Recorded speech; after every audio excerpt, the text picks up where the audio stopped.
Hello and welcome to Legal Angle. I am your friend and anchor Abner Dias. Now most of our viewers have asked us to cover this issue on redevelopment. Therefore in this episode we are going to cover a critical aspect of Mumbai, redevelopment, and with me I have a professional legal advocate, Mr. Falgun Gandhi, a stamp duty and registration expert. Hello and welcome to the show, sir. Yeah, hi. Sir, can you highlight the key issue of redevelopment? पहले तो redevelopment क्या है वो मैं आपको बताना चाहूंगा. What is the meaning of redevelopment? Yes. वैसे सबको ये तो कॉमन इश्यू है रीडेवलपमेंट. जुड़ा बिल्डिंग तोड़ के नया बिल्डिंग बनाओ, इट इज कॉल्ड रीडेवलपमेंट. जो ओनर है, लैंड ओनर, वो कन्वेंस सोसाइटी के फेवर में देते हैं, तब जाकर सोसाइटी वो जमीन की मालिक होती है. आप किसी जगह पे फ्लैट खरीदते हो तो वो स्ट्रक्चर के आप मालिक हो गए. That is you become owner of that structure. वो फ्लैट या यूनिट जो भी है उनके आप स्ट्रक्चर के मालिक हो गए. बट लैंड जो है वो हमेशा ओनर के पास रहती थी, लैंडलॉर्ड के पास रहती थी. बहुत बार ऐसा होता था कि डेवलपर डेवलप कर देता था विदाउट परचेसिंग लैंड. डेवलपर बाद में बिल्डिंग बेच के निकल जाता था. अब इश्यू वो होता था कि वो will convey the property in favour of society, इधर लैंडलॉर्ड या डेवलपर. ये इश्यू ऐसा होता था कि कभी कभी समर में 2-3 जगह पे बिल्डिंग गिर गई और जिनके पास में कन्वेंस के राइट्स नहीं थे वो लोगों को दौड़ के कन्वेंस लेना पड़ा सोसाइटी के फेवर पे. तब जाके वो नया रिडेवलपमेंट हुआ. अदरवाइज वो लोग बिल्कुल निराधार हो गए थे, ऊपर आसमान नीचे धरती. रिडेवलपमेंट के लिए सबसे पहले तो सोसाइटी के पास कन्वेंस होना जरूरी है. Conveyance of the society is crucial issue. इनके सिवा कोई ऑर्डर बन नहीं सकता है. एक बार कन्वेंस हो जाता है सोसाइटी के फेवर में bye paying required stamp duty whatsoever, सबसे पहले उस पर क्राइटेरिया कि आपका फ्लैट की स्टैम्प ड्यूटी पूरी भरी होनी चाहिए. हर एक यूनिट होल्डर ने अपनी अपनी स्टैम्प ड्यूटी जो अपने साल की स्टैम्प ड्यूटी जो है अपने परचेजिंग डॉक्यूमेंट के अंदर भरी होनी चाहिए. दूसरा इश्यू है कि वो पर्टिकुलर लैंड जो है जहां पर बिल्डिंग बनी हुई बैलेंस एफएसआई बाकी है नहीं बाकी है. बहुत बार लैंडलॉर्ड नहीं कोऑपरेट करते हैं या ऑनर कोऑपरेट नहीं करते.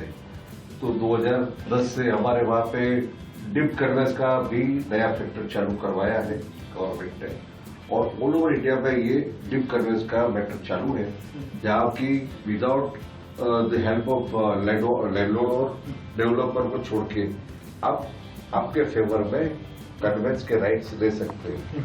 कन्वेंस विद जमीन के राइट्स जो आपके जो होने चाहिए.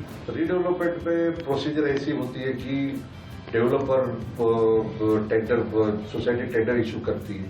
प्रोजेक्ट मैनेजमेंट कंसल्टेंट को रखते हुए आजकल जनरल फिनोमिना हो गया है पीएमसी, जो प्रोजेक्ट मैनेजमेंट कंसल्टेंट होते हैं सोसाइटी के फेवर में टेंडर वगैरह इशू करके वो क्राइटेरिया के अंदर बिठा के डेवलपर को इन्वाइट करते हैं. डेवलपर अपने अपने टेंडर देते हैं. अभी तो सुबोध कुमार साहब ने बहुत अच्छा मुंबई कॉर्पोरेशन के लिए करके गए हैं. एक क्राइटेरिया फिक्स कर दिया है कि दे गेट 35% फंजिबल टीडीआर और FSI on the project.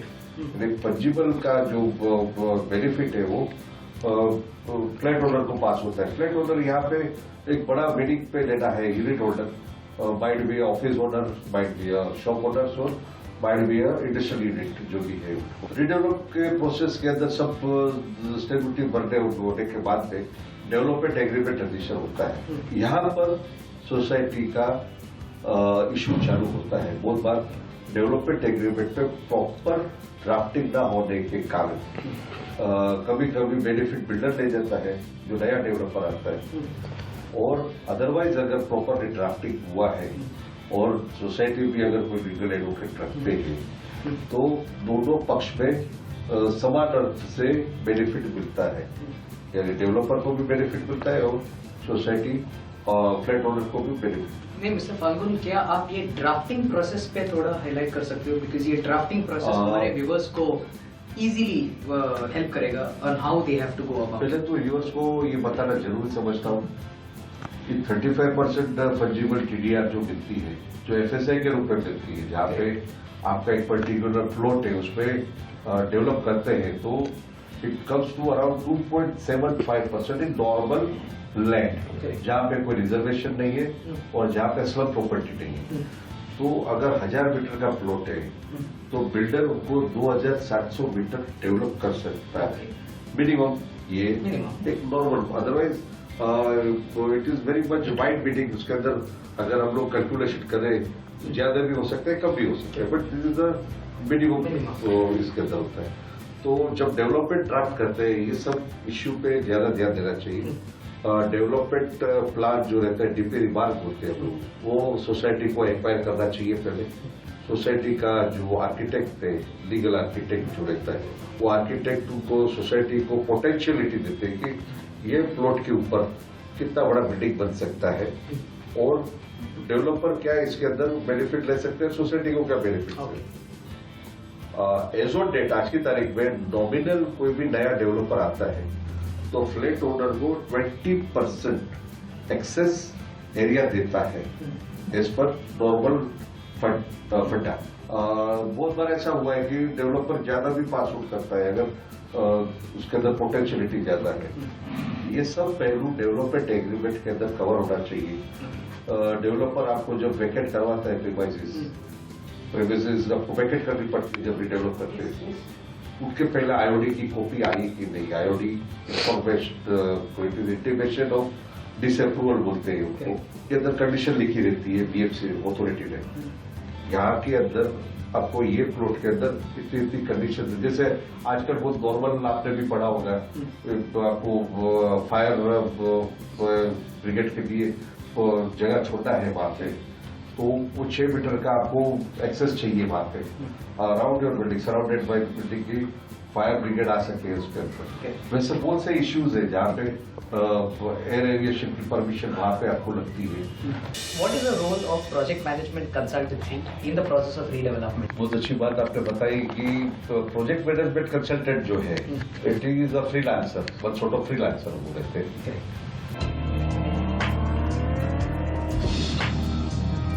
What is the role of project management consultancy in the process of redevelopment? बहुत अच्छी बात आपने बताई कि प्रोजेक्ट मैनेजमेंट कंसल्टेंट जो है it is a freelancer, one sort of freelancer वो रहते हैं।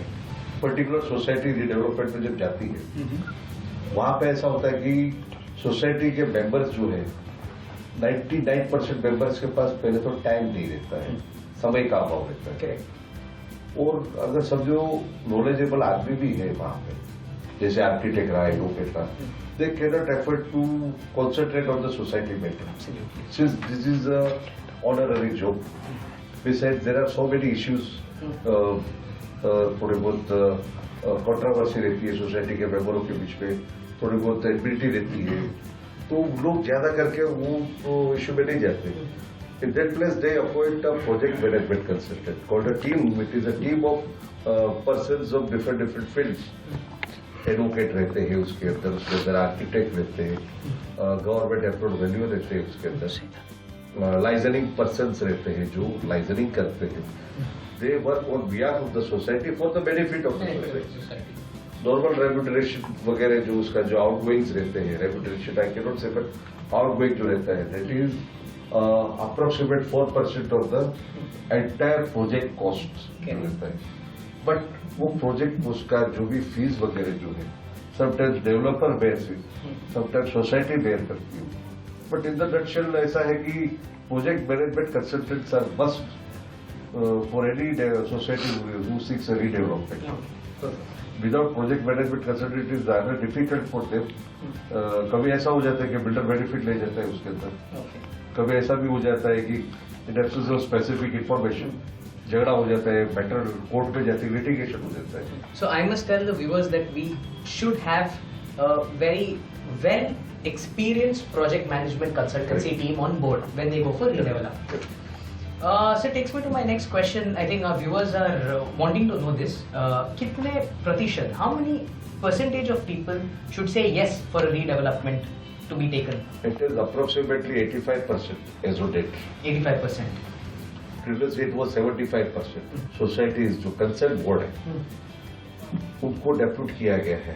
Once they appoint specific builder, उनकी जो मीटिंग जो है, special general body meeting with the developer, वो अंडर कैमरा रहते हैं, वो कैमरा के सामने रहते हैं, बिफोर कैमरा वो मीटिंग होती है और रिकॉर्डिंग होता है उनका पूरा। जो बिल्डर बोलता है वो लिख के देता है, नहीं देता है, वो डेप्यूटी रजिस्ट्रार चेक करते हैं। इफ सपोज बिल्डर से समथिंग और बाद में वो ड्राफ्ट में कुछ अलग मैटर आता है, they discard the builder for redevelopment. But at the most 85% people require. Sometime it happens कि एक या दो आदमी भी जाके समझो कोई मैटर लीगल हुई, कोई लिटिगेशन लीगल हो रहा है, जहाँ पे कोर्ट को लगता है कि एक या दो आदमी को इस पे अन्याय हो रहा है, तो वहां पे दो आदमी जाके भी वो कंस्ट्रक्शन या रीडेवलपमेंट अटका सकते हैं। ओके सर, क्या आप स्टैम्प ड्यूटी पे और फोकस कर सकते हो when the redevelopment societies undergo the process? पहले तो कैसा है कि मेरा एक फ्लैट है, आप डेवलपर हो, मेरा फ्लैट का वैल्यू 2 करोड़ है, मैं मेरा 2 करोड़ का माल स्टॉक फिनिश प्रोडक्ट मैं आपको दे रहा हूं फर्दर प्रोसेस के लिए।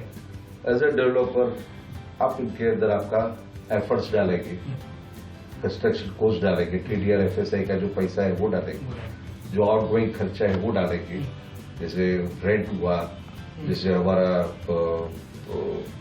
सोसाइटी के लिए फंड हुआ, तो ये सब चीज आप करोगे। सामने हमें नया फ्लैट मिल रहा है विथ 20% एडिशन और मोर। इसके अंदर जो मेरा खुद का जगह है मैं आपको दे रहा हूँ, आप मुझे रिडेवलप करके दे रहे हैं, तो मुझे मेरे जो existing area as a flat owner, मुझे एग्जिस्टिंग एरिया जो है उनके ऊपर सिर्फ कंस्ट्रक्शन कॉस्ट, यानी यहाँ पे आज as on date it is 25,000 per square metre के रेट से मुझे स्टैम्प ड्यूटी पे करनी है। But if at all I get some extra area from the builder except 20%, 20% छोड़ के मुझे कुछ ज्यादा एरिया मिल रहा है या मुझे कुछ ज्यादा खरीद रहा हूँ मैं बिल्डर से, तो वो एरिया पे मुझे मार्केट वैल्यू, पर्टिकुलर एरिया पे मुझे मार्केट वैल्यू के हिसाब से स्टैम्प ड्यूटी करनी। सर, एमिनिटीज और रीडेवलपमेंट पे आपका क्या विचार है? बिल्डर जब रीडेवलप करता है, एमिनिटीज यू मीन टू से कि एमिनिटीज बेसिक एम्प्लॉय, जो बेसिक एमिनिटीज तो वहां पे वो लिखी जाती है। करेक्ट। समटाइम्स अगर पोटेंशियल FSI पेंडिंग है तो बिल्डर उनको क्लब हाउस बना के देता है, बिल्डर उनको स्विमिंग पूल बना के देता है, but it all depends upon the available FSI and potentiality of redevelopment. Redevelopment के पोटेंशियलिटी के ऊपर पूरा डिपेंड करते हैं। 7 बनेगा बिल्डिंग है और अगर उसके अंदर अवेलेबल FSI नहीं है या पोटेंशियलिटी नहीं है, then they can not effort to prepare to make club house और swimming pool whatsoever. But in normal multi storage building में ये एमिनिटीज मस्ट हो गई, तो उनमें वो रिडेवलप करते हैं तो वो टाइप पे एमिनिटीज देते हैं। We're going to take a short break and we're going to be back. We're discussing key issues of redevelopment with Mr. Falgun Gandhi. Stay tuned on Spin TV. So what is the solution that we can give our viewers on Spin TV right here away? काफी बार ऐसा होता है कि builder जो है वो बड़ी बड़ी आशाएं जगा देता है।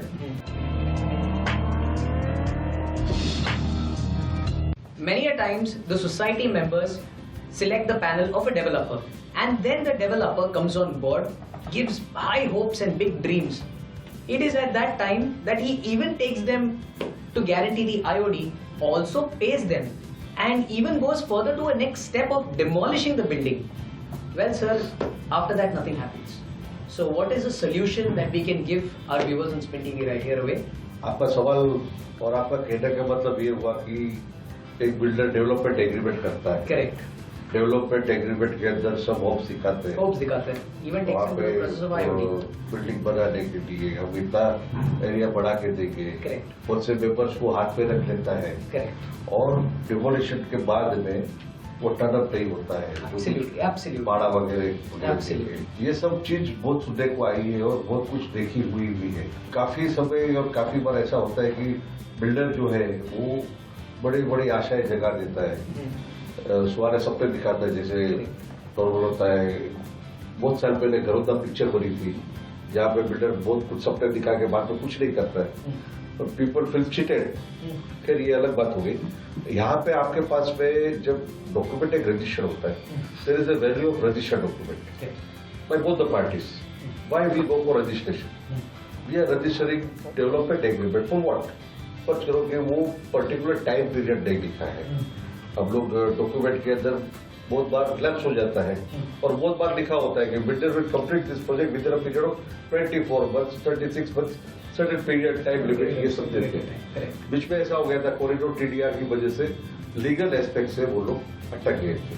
अब यहाँ पे क्या होता है, ड्राफ्ट जब करते हैं डेवलपमेंट एग्रीमेंट तो वहां पे फोर्स मेजर अकाउंट लिखते हैं कि भाई बाय एक्ट ऑफ गॉड, जैसे बहुत बार आपने सुना होगा, बारिश आ गई, सीमेंट नहीं मिली, पत्थर नहीं मिले, रेती नहीं मिली, गवर्नमेंट के कुछ कायदे कानून अलग आ गए जहाँ पे वो डेवलप नहीं कर पाए।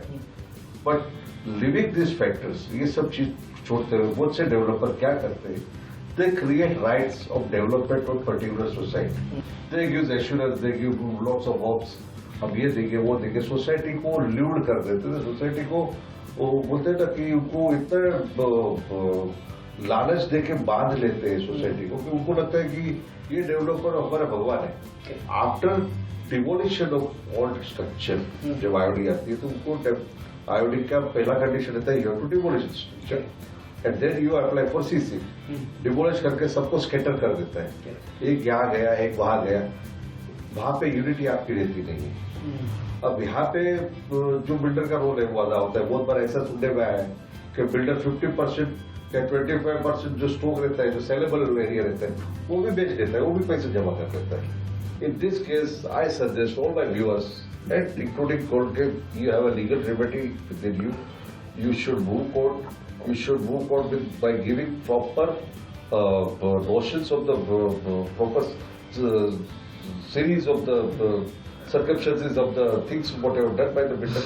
वहाँ पे आपको जिस हालत पे लेके आए, जिस हालत पे जैसे बोलते हैं घर से बेघर कर दिया, ये सब देखते हुए अगर वो भले ही आपने टाइम पीरियड नहीं लिखा है, इवन दो कोर्ट जो है वो अपने कंसिडर करती है would should be the reasonable time period if there is no such excuses, और उनके बाद में वो केस में वो आपको बेनिफिट मिल सकता है।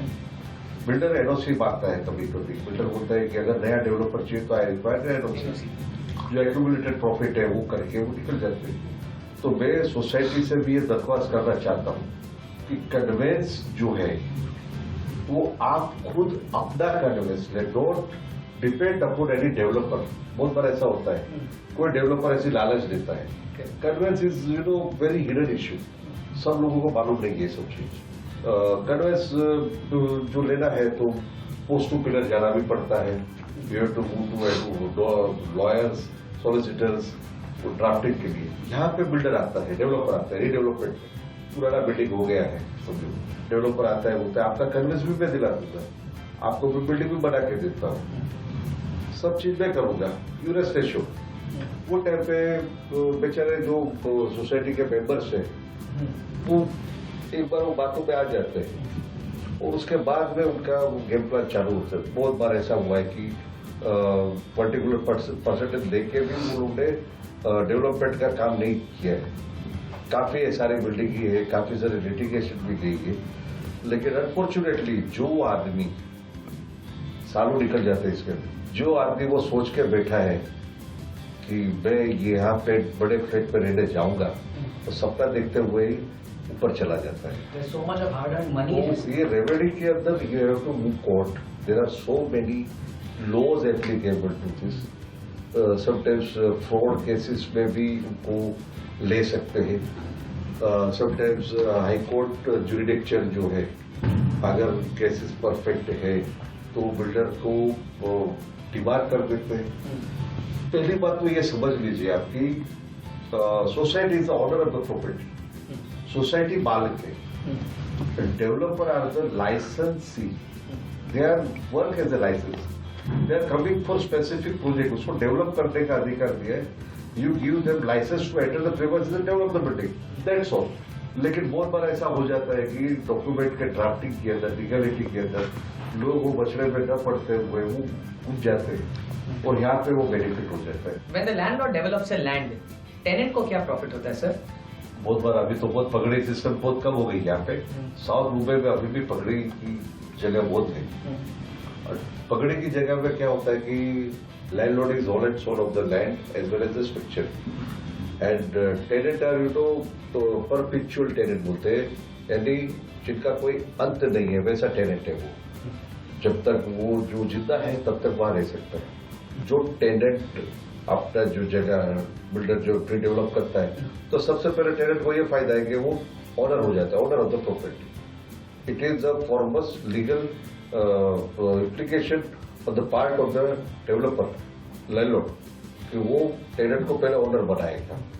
दूसरा ये होता है कि अगर लैंडलॉर्ड जो जगह का मालिक है वो वहीं पे भी कुछ फ्लैट वगैरह बना रहा है अपने खुद के लिए, and if you utilize that particular portion of the property तो उनको सिर्फ 100 रुपीज स्टैम्प ड्यूटी पे उनका खुद का पोर्शन क्लियर होता है। टेनेंट को कॉस्ट ऑफ कंस्ट्रक्शन के हिसाब से स्टैम्प ड्यूटी बेयर करनी पड़ती है, but in the nutshell tenant को बेनिफिट होता है और फंजिबल जो 20% एडिशनल एरिया है वो मिलता है। सर एक question been running long time in my mind. Sir क्या आप हमारे व्यूअर्स को बता सकते हो what is the difference between a freehold land and a leasehold land? बहुत बार ऐसा होता था कि पहले बड़े बड़े ट्रस्ट लैंड एक्वायर करके बैठे थे। सबर्ब की काफी जगह थी जहाँ पे खाली agriculture land, it was used for agriculture only. जब अंग्रेज की बात कर रहा हूँ मैं, उसके बाद में धीरे धीरे वो नॉन एग्रीकल्चर में कन्वर्ट हो गई। बट एग्रीकल्चर लैंड जो था वो टाइम पे ऐसा नॉर्म्स थे कि you can not sell agriculture land to any particular person, but you can lease out this property for doing agriculture work. लेकिन ये जो लीज होल्ड प्रॉपर्टी जो थी नॉमिनल लीज पे परपेचुअल लीज, जैसे मैंने आपको बताया अभी, परपेचुअल यानी रिकरिंग नेवर एंडिंग लीज होता है उस चीज को, and those lease are as good as ownership property. लेकिन उनको जो लैंड ओनर है, ओरिजिनल लैंड ओनर जिनका नाम है 7/12 में, जिनका नाम है प्रॉपर्टी कार्ड कहते हैं, उनको लेके ये जो प्रॉपर्टी है वो ओनरशिप हो जाती है। बट लीज होल्ड प्रॉपर्टी जो है उनका जो मेन जो राइट है वो लेजी की जगह लेजर का देता है। Lessors are the owner of the property, lessees are the person who acquired land on leasehold. So one is a leases and another is a laser. Laser is the owner of the property. Okay. Lazy is the owner of the property. Okay. Owner and holders. Okay. Owner and holders. Okay. Well, I think we have covered important issues in the matter of redevelopment, and you know, sir, like every time something called as we seal the deal with your final golden words. Can you please tell our viewers about the final? मेरा speak TV के जो दर्शक है उनका एक ही कहना है कि जब भी आपके प्रॉपर्टी रीडेवलपमेंट के लिए असाइन कर रहे हैं और जब भी आप सोसाइटी के तहत कोई डेवलपर को इंट्रोड्यूस कर रहे हो तो कृपया उनका बैकग्राउंड जांच लें और मेहरबानी करके कोई भी डिसीजन लालच पे आके मत करो। ये सबके लिए नुकसानदायक हो सकता है। 95% डेवलपर अच्छे हैं, 5% डेवलपर अच्छे नहीं भी है। We can not describe them अच्छे नहीं अच्छे, लेकिन सेफ्टी इज मस्ट। Correct. यहाँ पे भी मैं ये वाक्य सुनाऊंगा, नजर हटी दुर्घटना घटी। Thank you very much. You know, I would like to thank Mr. Falgun Gandhi in a very, very big way. Thank you, sir, for being with us on this episode of Redevelopment right here on Legal Angle with Spin TV. I'll be back with a new issue. Till then, keep smiling. Stay tuned on Spin TV. I'll see you.